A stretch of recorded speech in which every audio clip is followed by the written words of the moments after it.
All right, so my name is Sarah, and I am a librarian. And I know everyone's probably thinking, ooh, wow, a librarian, that's so exciting. But let me tell you, librarians are actually superheroes in disguise. And we all have different powers. My personal power is that I am an info liberator. And I am here today to ask you to maybe join our superhero tribe and see how you can join in. I'm going to talk specifically about open law and how open law can help legal educators. Now, like many superheroes, I have a hidden lair. And my hidden lair right now is Cali, but it usually is a law library. And you may be thinking, well, law libraries are open. The information's all there. But actually, it's not. Legal information is actually locked away right now. And it's locked in three very specific ways that I'm going to talk about. So there it is, locked away. And it's not just the books, it's the actual information as data.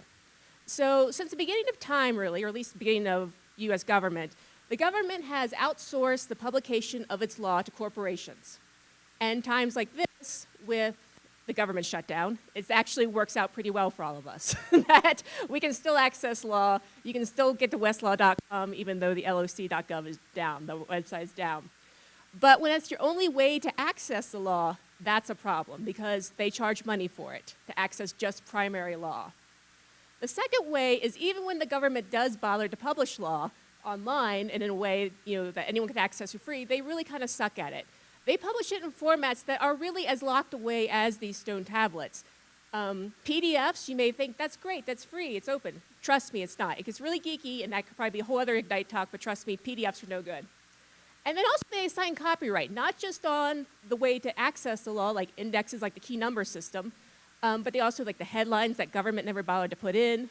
Understandable, kind of a jerk move, but understandable. But also, some states actually copyright the text of their law. Finally, you think it'd be better now that we're in the digital age.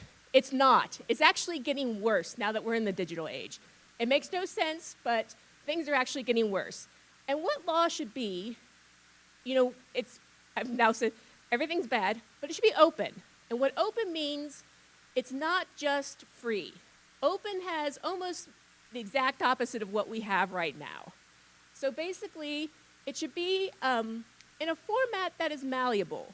So, I'll wait to my next slide to make sure I'm doing this in the right order. Yes, it should be malleable. So it should be in an HTML or XML so that someone can take the law and do what they want with it. Developers that you're training at your school, these new legal information providers, they're coming up with new ways to access and manipulate law that you need open law to do. Also, no copyright. This should be a no-brainer government product, but no copyright. But it doesn't mean that you can't assign copyright to stuff that you do with it as a scholar. I'm cool with that, but the raw material should not have any copyright on it. And then finally, it should be free.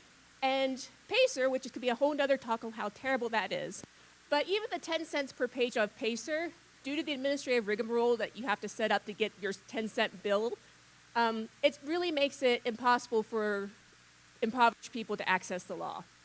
So we have now a system where 80% of the people who need a lawyer can't afford one, but they really can't even access the law to help themselves. This is bad. I hope all of us agree. But, there is the academy and the practitioner divide. Why should you guys care?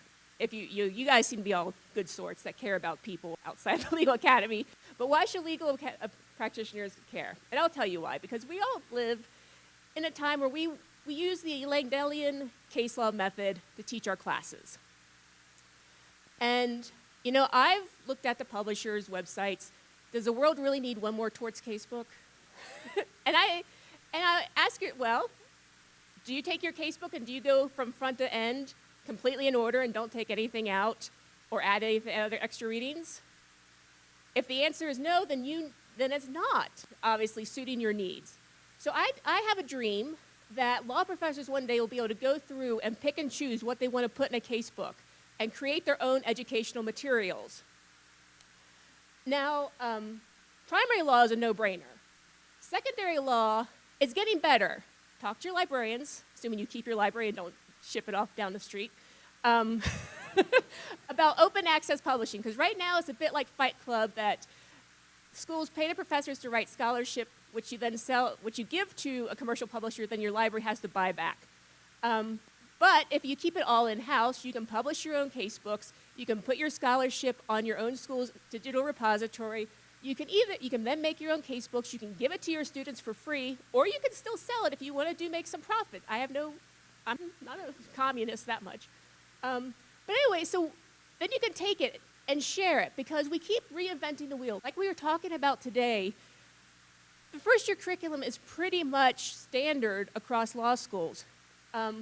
Education is about sharing knowledge, and we should be sharing knowledge with each other about how we're teaching, what we want, what we find are best practices in our basic courses. And that's something called open educational resources, that if we do start combining our pedagogical materials and sharing them amongst the academies, it'll be better for everyone involved, but you need free law to do that and open law to do that.